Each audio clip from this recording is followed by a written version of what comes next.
الحمد لله رب العالمين والصلاة والسلام على سيد المرسلين وعلى آله وأصحابه أجمعين. أما بعد، فقد قال الله تبارك وتعالى في القرآن المجيد والفرقان الحميد: أعوذ بالله من الشيطان الرجيم، بسم الله الرحمن الرحيم. إنا أنزلناه في ليلة مباركة إنا كنا منذرين فيها يفرق كل أمر حكيم. وقال عليه الصلاة والسلام: من أحدث في أمرنا هذا ما ليس منه فهو رد. محترم حضرات، خالق کائنات نے سورہ دخان میں ارشاد فرمایا: اِنَّا أَنزَلْنَاهُ فِي لَيْلَةٍ مُبَارَكَةٍ. ہم نے اس قرآن پاک کو لوح محفوظ سے آسمان دنیا پر اتارنے کا فیصلہ ایک برکت والی رات میں کیا. اس مبارک رات میں ہر حکمت والا معاملہ طے کر دیا جاتا ہے.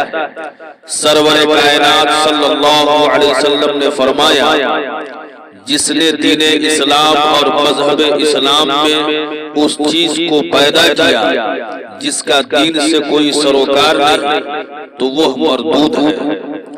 دوستو، یہ مقدس رات اس مبارک مہینے کی رات ہے جس کے بارے میں شہنشاہ بطحہ تاجدار مدینہ احمد مجتبی محمد مصطفیٰ صلی اللہ علیہ وسلم نے ارشاد فرمایا: شعبان شہری و رمضان شہر اللہ، کہ شعبان میرا مہینہ ہے اور رمضان اللہ کا مہینہ ہے. ایک حدیث پاک میں فرمایا کہ شعبان میرا مہینہ ہے اور رمضان میری امت کا مہینہ ہے.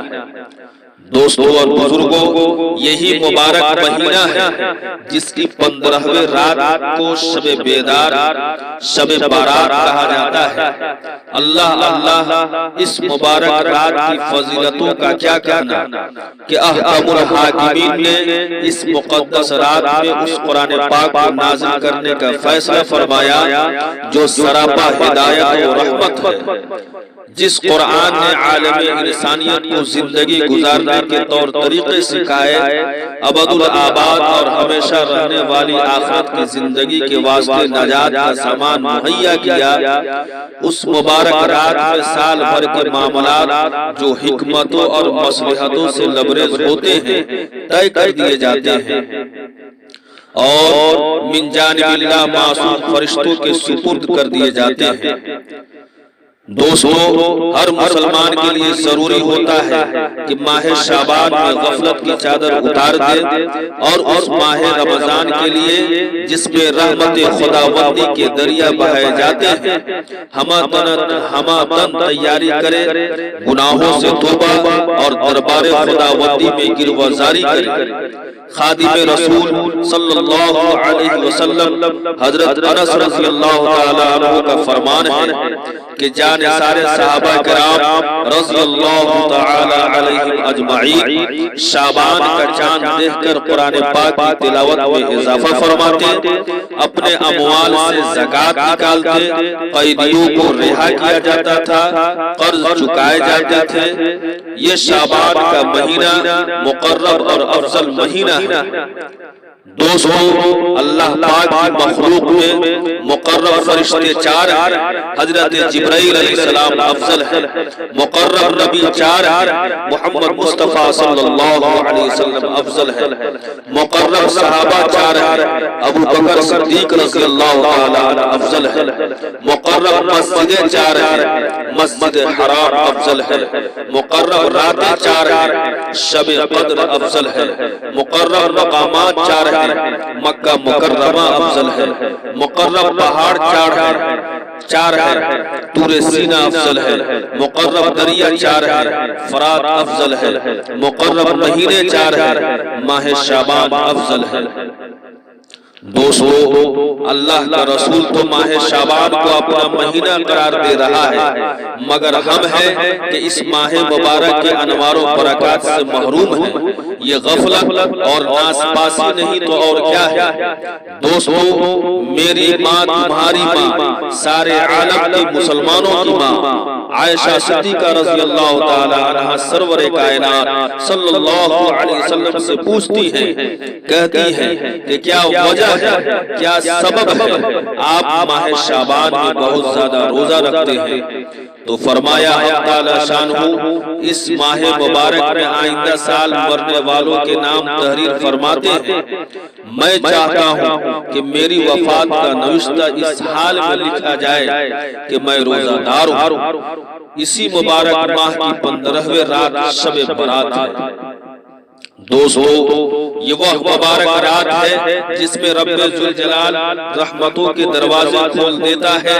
یہ وہ مبارک رات ہے جس میں اللہ پاک کی تجلیات کا آسمان دنیا پر نزول ہوتا ہے۔ یہ وہ مبارک رات ہے جس میں آئندہ سال مرنے والوں کا نام لکھے جاتے ہیں۔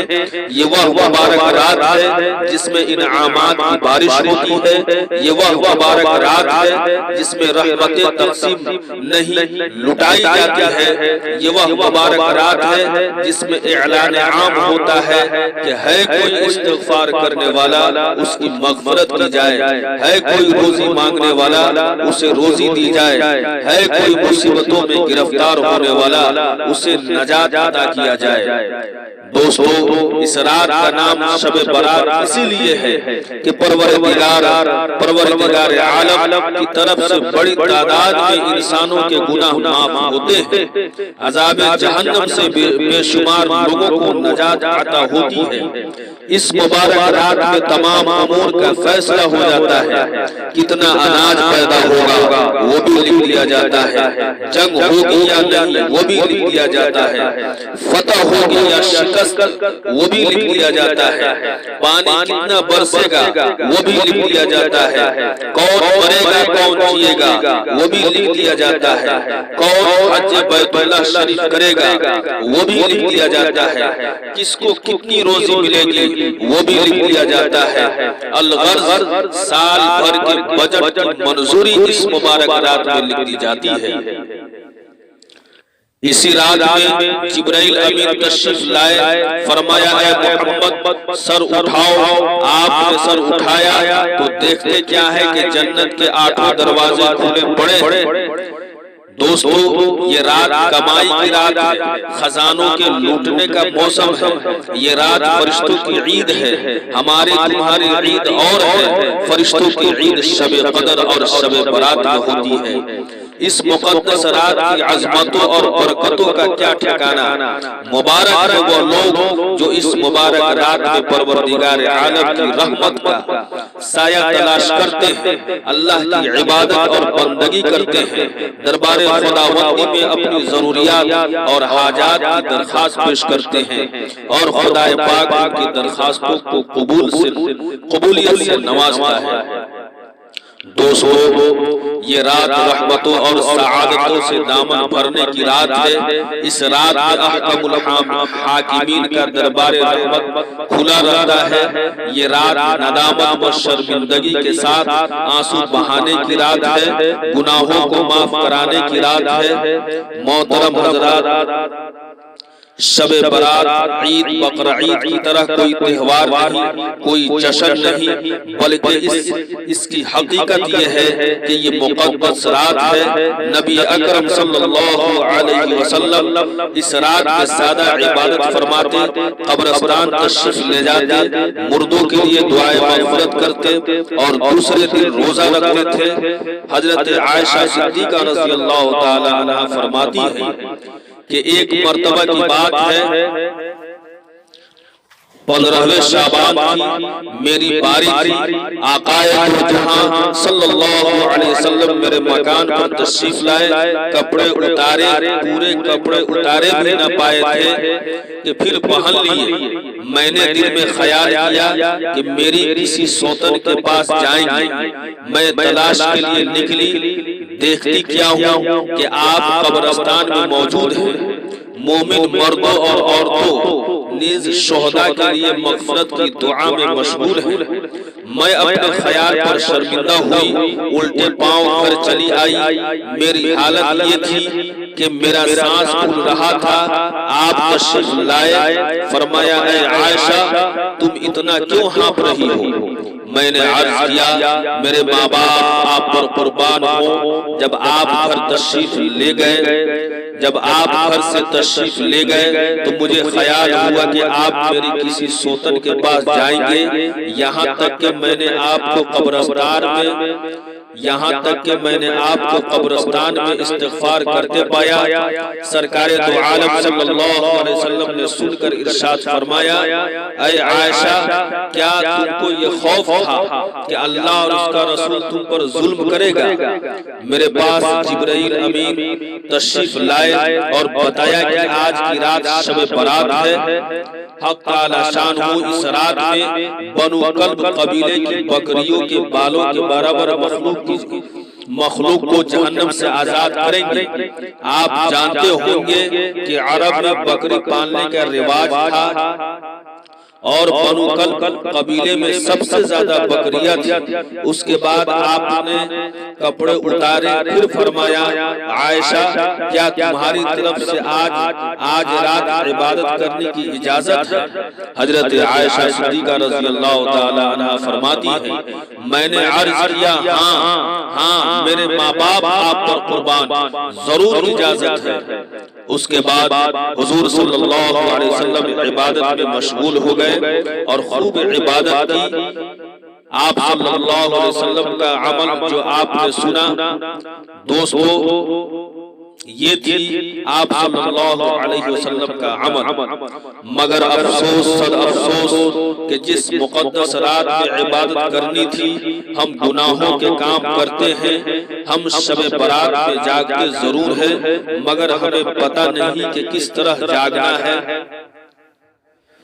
ہمارا جاگنا رضائے الہی کے لیے نہیں، ہمارا جاگنا عبادت کے لیے نہیں، ہمارا جاگنا گناہوں سے توبہ کے لیے نہیں، ہمارا جاگنا رحمتوں کو لوٹنے کے لیے نہیں، ہمارا جاگنا انعامات خداوندی کو حاصل کرنے کے لیے نہیں، بلکہ ہم جاگتے ہیں گناہوں میں اضافے کے لیے، ہم جاگتے ہیں خدا کی رحمتوں سے اعراض کے لیے، ہم جاگتے ہیں نام اعمال کو سیاہ کرنے کے لیے، ہم جاگتے ہیں نیکیوں کو مٹانے کے لیے۔ کہیں دیکھو تو آتش بازی ہو رہی ہے، کہیں دیکھو تو پٹاخے چھوڑے جا رہے ہیں، کہیں دیکھو تو مسجدوں کو سجایا جا رہا ہے، کہیں دیکھو تو قبرستانوں کو چراغاں کیا جا رہا ہے، کہیں دیکھو تو حلوہ پکایا جا رہا ہے، کہیں دیکھو تو رحمتوں کا مذاق اڑایا جا رہا ہے، کہیں دیکھو تو سنتوں کا جنازہ نکالا جا رہا ہے، کہیں دیکھو تو ہندوانہ رسومات ادا ہو رہی ہیں۔ مسلمانوں میں تم سے پوچھنا چاہتا ہوں کیا صحابہ اور رسول کا یہی عمل تھا؟ کیا صحابہ نے آتش بازی کی تھی اس مقدس رات میں؟ کیا صحابہ نے پٹاخے چھوڑے تھے اس مقدس رات میں؟ کیا صحابہ نے اس مقدس رات میں مسجدوں کو سجایا؟ کیا صحابہ نے اس مقدس رات میں قبرستانوں کو چراغاں کیا؟ کیا صحابہ نے اس مقدس رات میں حلوہ پکایا؟ کیا صحابہ نے اس مقدس رات میں رسومات ادا کیے؟ نہیں، ہرگز نہیں۔ مسلمانوں کو چاہیے کہ شب برات سنت رسول کے مطابق منائیں، عبادت کرے، نوافل پڑھے، قرآن پاک کی تلاوت کرے، گناہوں سے مغفرت طلب کرے، قبرستان جائے، اس لیے کہ قبرستان جانے سے سنت رسول زندہ ہوتی ہے، موت کی یاد تازہ ہوتی ہے، دلوں میں نرمی پیدا ہوتی ہے، قلب و جگر میں اور دل و دماغ میں یہ بات پختہ ہوتی ہے کہ یہ دنیا دار فانی ہے، آخرت کی یاد تازہ ہوتی ہے، اس کا دھیان میسر آتا ہے۔ قبرستان میں جا کر اہل قبرستان کو سلام پیش کرے۔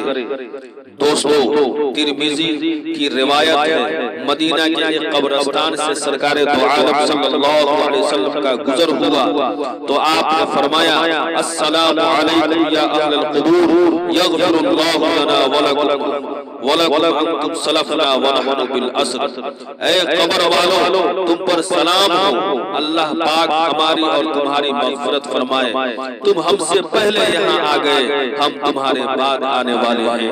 قبرستان میں جا کر مردوں کے لیے، آبا و اجداد کے لیے، رشتہ داروں اور عام مسلمانوں کے لیے دعائے مغفرت کریں اور اگلے دن روزہ رکھیں۔ مگر افسوس، کرنا کیا تھا کرتے کیا ہے، بیہودہ حرکتوں کا صدور ہوتا ہے، آتش بازی ہوتی ہے، کسی کا ہاتھ جلتا ہے، کسی کو چوٹ لگتی ہے، کسی کا گھر جل جاتا ہے، فضول خرچی میں حصہ لے کر قرآن پاک کی کلم مخالفت ہوتی ہے، اجتماعی طور پر قبرستان میں جا کر ایصال ثواب کیا جاتا ہے، قبرستان میں موم بتیاں اور چراغ جلا کر روشنی کا اہتمام ہوتا ہے، کھانے وغیرہ کا اہتمام کیا جاتا ہے۔ مسلمانوں، قبرستان میں جا کر سنت کو زندہ کرو، مگر قبر کو ہاتھ سے چھو نہیں، اس کو چوما نہ جائے، قبر کے سامنے پیشانی نہ جھکایا جائے، قبر کو سجدہ نہ کیا جائے، قبر کی مٹی کو چہرے پر نہ ملا جائے، قبروں پر چلا نہ جائے۔ عقبہ بن عامر رضی اللہ تعالی عنہ صحابی رسول ہیں، ان کا فرمان ہے کہ میں آگ پر چلوں جس سے پیر جل جائے، یا ننگی تلوار کی تیز دھار پر اپنا پیر رکھ دوں جس سے پیر کٹ جائے، مجھے یہ پسند ہے، مجھے یہ گوارا ہے، مجھے بجائے اس کے کہ میں قبروں پر چلوں، الغرض و کام و فعل بالکل اختیار نہ کیا جائے جس کا شریعت مطہرہ میں وجود نہیں۔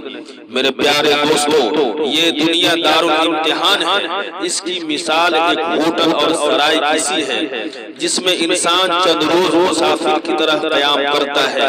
اللہ پاک نے انسان کو اس دنیا فانی میں امتحان کے واسطے بھیجا ہے کہ شریعت اسلامیہ پر عمل کر کے جنت الفردوس کو اپنا ٹھکانہ بناتا ہے، یا شیطانی خرافات پر عمل کر کے جہنم جیسے بدترین جگہ کو اپنا ٹھکانہ اور مقام بناتا ہے۔